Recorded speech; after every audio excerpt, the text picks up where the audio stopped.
binakoze ubwanjye nanze kubyemera ko rikora bitabo pe aho ngaho nibwo bwa mbere nabibona ahubwo n'umusore afite imana uyu musore icyo namusabira ni ukugira ngo azamuke aje mu marushanwa mpuzamahanga. Reka tubasuhuze kandi dukomeza kubifuriza ikaze. Iyi ni PR TV, reka mwibutse gukanda subscribe kugira ngo bikomeze kugenda neza, ujye ukomeza kubona amakuru, wibuke ukanda kuri bell cyangwa se kuri ako kazogera kugira ngo ujye wakira notification y'ibiganiro bishyashya twagiye uploadinga kuri YouTube channel yanyu PR TV. What?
Usibye kuba twakubonye twagusanze uri kugaragaza impano yawe mu muhanda nk'aha ngaha, ubusanzwe hari ahantu mu masantere cyangwa se mu mijyi ikomeye waba warigeze ugaragarizamo impano yawe?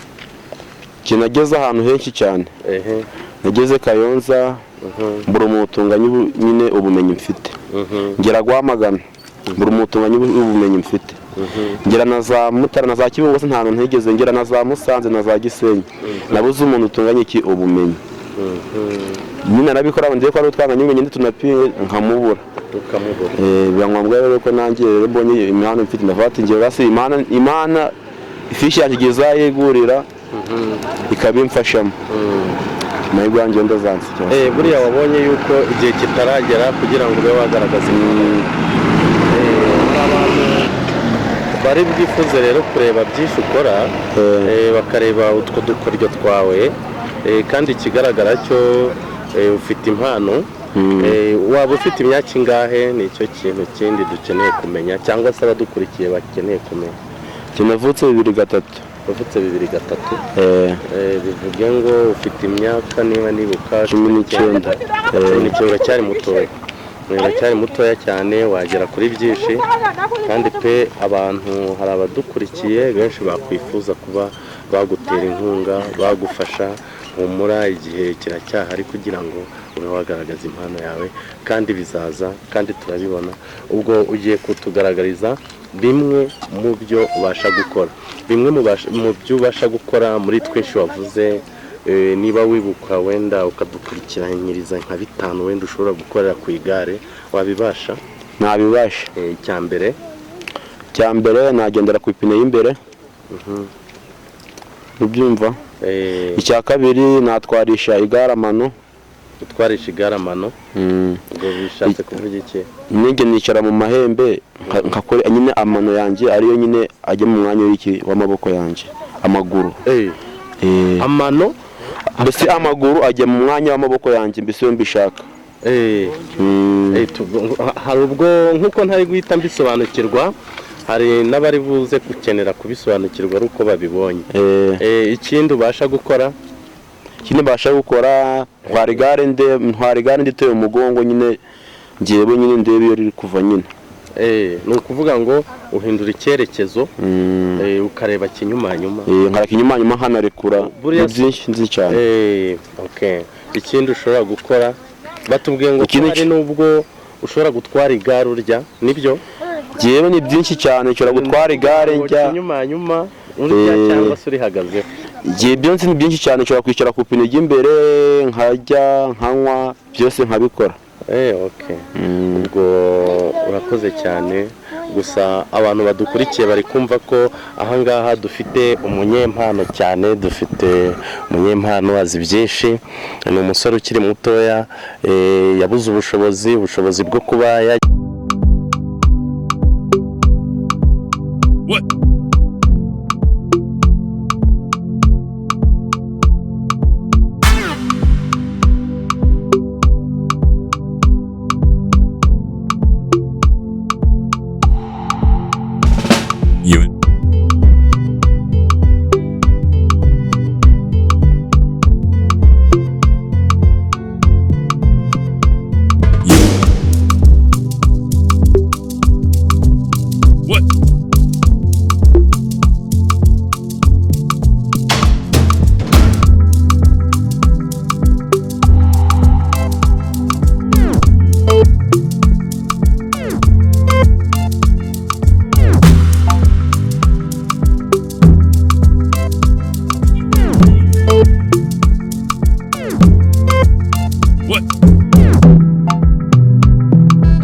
twageraga twagira uko